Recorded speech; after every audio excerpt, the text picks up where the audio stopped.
Hindi man masyadong malawak, hindi man magarbo, ang aming bakuran ay tahanan ng maraming alaala. Dito nagsisimula ang araw at dito rin ito nagtatapos. Ito ang aming bakuran, simpleng espasyo pero puno ng kwento.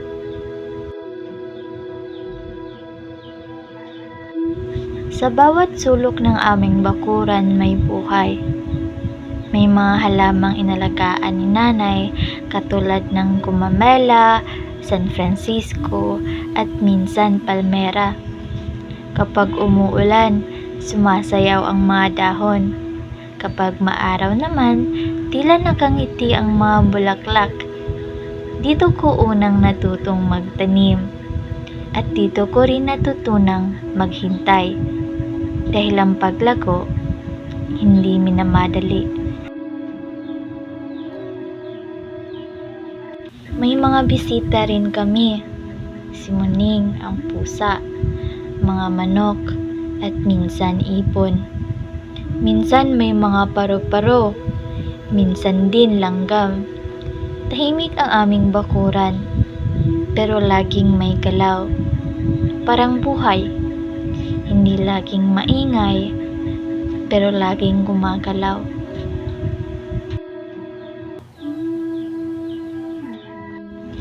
Dito rin kami naglalaro, tumbang preso, tago-taguan, o simpleng habulan.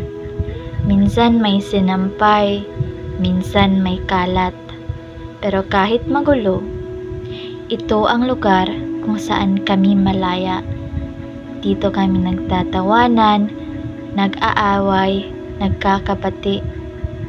Ang bakuran namin, saksi sa aming paglaki at matamis na alaala.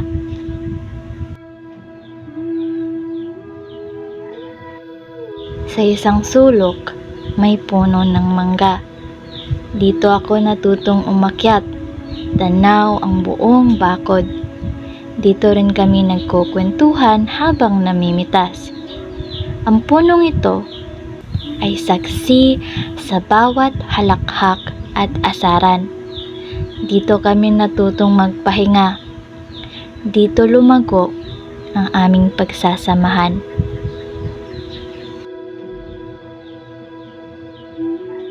Sa umaga, bago pa magising ang lahat, tahimik ang bakuran. Tila humihinga ng malalim. May hamog sa mga dahon, may sinak sa paso. Dito ako madalas magmuni-muni, kasama ang kape, ang hangin at ang mga tanong. Ang bakuran ay naging silid ng pag-asa, kung saan nagsisimula ang bawat pangarap.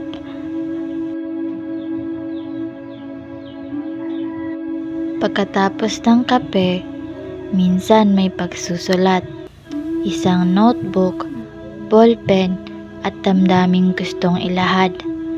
Dito ko inilalagay ang mga tanong, sagot at pangarap.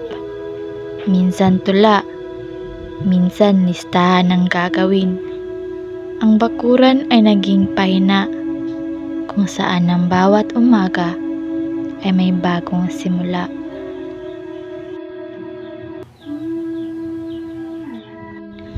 Ang aming bakuran ay hindi lang lupa at halaman. Ito ay tahanan ng aming mga alaala, tahanan ng aming pagmamahalan. At habang ako'y lumalaki, dala ko ang bawat kwento ng aming bakuran sa puso, sa isip, at sa bawat hakbang ng buhay.